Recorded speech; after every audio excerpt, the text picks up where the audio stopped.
Now, you probably have gathered in the new year. I think they're talking about sometime in March, maybe, the very start of April, there is going to be an election in this country.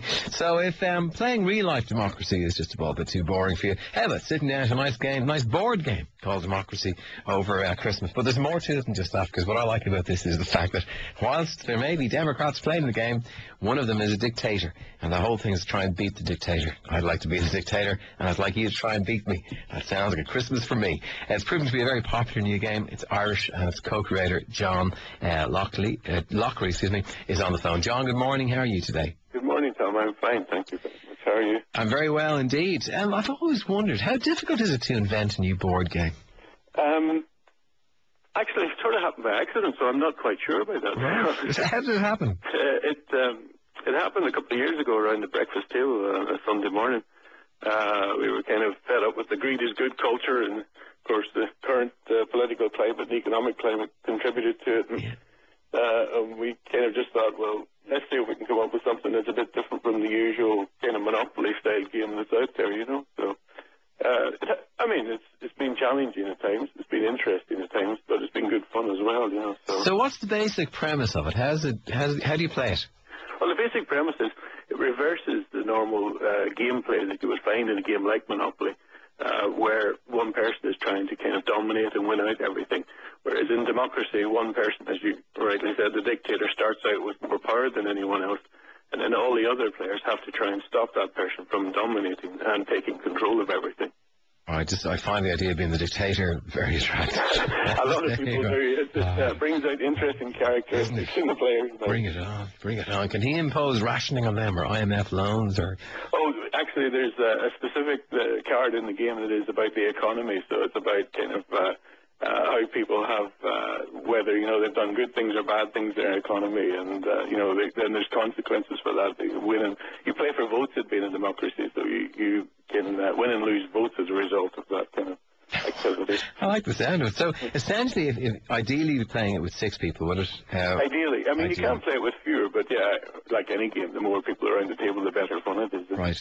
And it strikes me, it's a little bit like Civilization, you know, that computer game where you kind of have to build a civilization and take over a piece of land and, irrigate it. And yeah, I haven't actually played that. No, really? It sounds... It's a bit different in that each of the players, it's actually the layout of the board is based on the UN Security Council and how it sits. Okay. And there's a representative around the kind of table for each of the 5 continents of the world.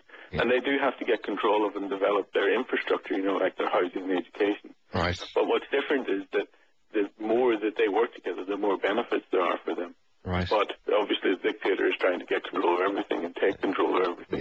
Yeah. Does he not always win, no?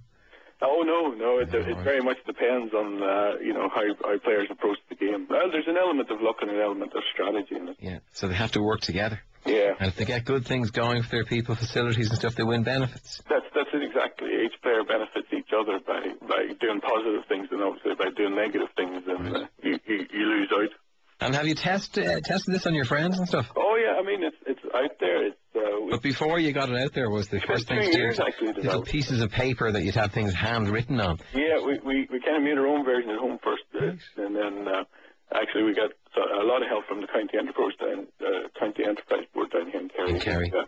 Provided some support for us to get a prototype made, and then we tested it out loads with friends, and we actually sent it off to people like Amnesty International, let them play it and give us feedback on it. And all the feedback's been very positive. Yeah, actually, that was kind of how it ended up where it is now, because when we did it, it was just for the crack, really. We weren't really thinking we were going to sell this thing. But people kept coming back and saying, guys, you really got to do something with this because it's such an interesting idea. Oh, amazing. And it's actually, you can go onto the Amnesty International website now and buy it. They've adopted it and they're selling it. They could send it out to developing countries.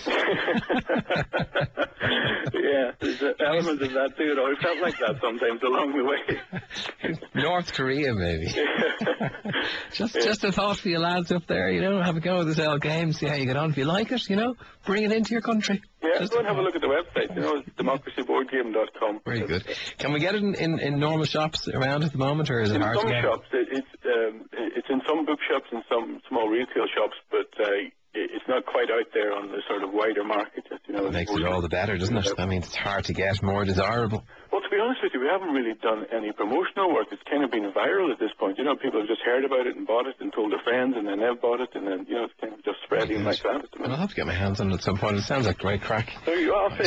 I'm facing into Monopoly over Christmas. Oh, it's a great alternative for something like that. And actually, I mean, in the situation we're in now, I'm sure people would want to give their kids and children a few more positive social messages. So there's good things in it even for the children. It works on this level, kids. You know, what's the problem? Once you bring it into the real world, it seems to go wrong. Is the only thing. Perhaps that's the problem. Too many of our bankers and government have been playing Monopoly all their lives. Sounds that way, doesn't it? Yeah, like a doorstep politician.